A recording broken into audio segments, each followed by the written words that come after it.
पर चर्चा करते हुए देखा था, तो जो चाय बेचने की बात करते थे, हमने उनको देश बेचते हुए रंगे हाथ पकड़ लिया है। और जब हमने उनको देश को रंगे हाथ बेचते हुए पकड़ लिया है, तो पॉकेटमार को जब पकड़ लीजिएगा तो वो चोर चोर चिल्लाने लगेगा। वो कहते हैं कि कांग्रेस इस देश में भ्रष्टाचार लेकर के आई।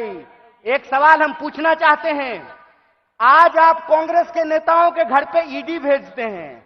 परसों जया साहब के पिताजी से वही कांग्रेस का नेता अगर फोन पे सेटिंग कर ले, तो वो ईडी जो है अपना रास्ता कैसे भूल जाती है, वो पता कैसे भूल जाती है। इसका मतलब यह है कि जो पार्टी देश की पार्टी है, उस पार्टी को देश के आम लोगों के नजर में बदनाम किया गया है। और देश के आम लोगों के नजर में इसलिए बदनाम किया गया है कि अगर आप कांग्रेस के प्रति अपनी भावना छोड़ देंगे, तो देश में कोई आपकी बात करने वाला नहीं रहेगा। इस बात को याद रखिएगा।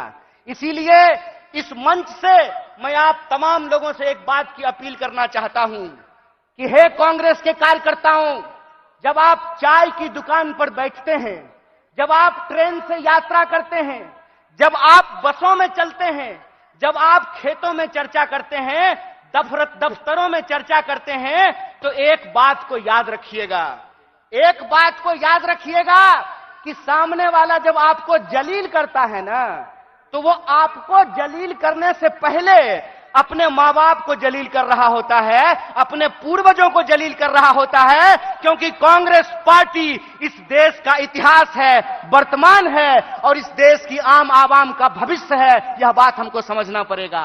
हमको समझना पड़ेगा कि कांग्रेस पार्टी अंग्रेजों से लड़ करके इस देश को आजादी दिलाई। आजाद भारत में पहली बार ऐसा हुआ कि दलितों को और ब्राह्मणों को बराबरी का वोट का अधिकार मिला। आजाद भारत में पहली बार ऐसा हुआ कि महिलाओं और पुरुषों को बराबरी का वोट का अधिकार मिला। आजाद भारत में पहली बार ऐसा हुआ कि राजे राजवाड़ा का वोट भी एक, और नाली में उतर करके गटर साफ करने वाले का भी वोट एक, ऐसा भारतीय राष्ट्रीय कांग्रेस स्थापित करके आई।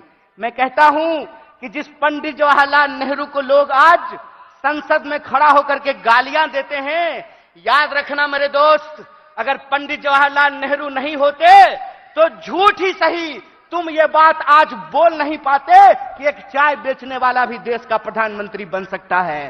कांग्रेस का इतिहास ये है कि हम इस देश की आम आवाम के लिए लड़े थे, लड़े हैं और लड़ेंगे। इसीलिए माननीय मल्लिकार्जुन खड़गे साहब अपने 50 साल के राजनीतिक इतिहास में एक कांग्रेस के आम कार्यकर्ता से भारतीय राष्ट्रीय कांग्रेस के राष्ट्रीय अध्यक्ष बने हैं। यह है कांग्रेस पार्टी का लोकतांत्रिक इतिहास, यह है इस देश का इतिहास। इसीलिए आप तमाम कार्यकर्ताओं से मैं अपील करना चाहता हूं कि आज जो देश की हालत है, जिस तरीके से किसान आत्महत्या कर रहे हैं, जिस तरीके से हर घंटे नौजवान आत्महत्या कर रहा है, इसीलिए हमको इस संकल्प के साथ चलना पड़ेगा कि ये हमारी कांग्रेस है, हम सब की कांग्रेस है, यह हमारा देश है, हम सब का देश है, और इसको बचाने के लिए अपने शरीर के आखिरी खून के बूंद तक हमको संघर्ष करना पड़ेगा। तो आप बताइए, चुनावी हार जीत अपनी जगह पे है, देश बचाने के लिए, संविधान बचाने के लिए, सबको शिक्षा के लिए, सबको काम के लिए आप तैयार हैं कि नहीं हैं? अगर आप तैयार हैं तो आखिरी बात बोल करके मैं अपनी बात को खत्म करूंगा।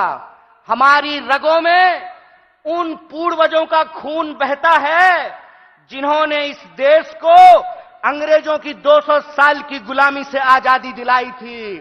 जब हमारे पुरखे अंग्रेजों की टैंक से नहीं डरे, जब हमारे पुरखे बलिदानियों का इतिहास बनाया, जब हमारे पुरखे फांसी के फंदे को हंसते हंसते चूम लिया, तो तुम एक बात जान लो भाई, तुम्हारा जो फ्रंटल ऑर्गेनाइजेशन है ना, ईडी और सीबीआई, उससे हम घड़ी घंट नहीं डरने वाले हैं। आप लोग डरने वाले हैं क्या? तो इस देश की बचाने की लड़ाई में सबको शिक्षा के लिए, सबको काम के लिए, और इस देश के हर आवाम को बराबर के आत्मसम्मान के लिए आप संघर्ष करेंगे कि नहीं करेंगे? अगर हम पूरी तरह से संघर्ष करेंगे तो आखिरी अपील के साथ, आखिरी बात के साथ अपनी बात खत्म करता हूं कि कहते हैं कि कैसे आकाश में सुराख नहीं हो सकता, एक पत्थर तो तबीयत से उछालो यारो। अगर कांग्रेस का एक एक कार्यकर्ता आज भी गांधी को अपने दिलों में बसा करके सड़कों पे निकल जाए तो इनको हम सिर्फ हराएंगे नहीं बल्कि एक नए भारत के सपने का निर्माण करेंगे।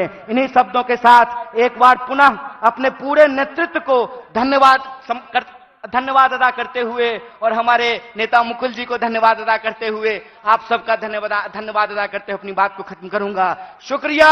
इनकलाब जिंदाबाद। जय हिंद, जय भारत, जय कांग्रेस।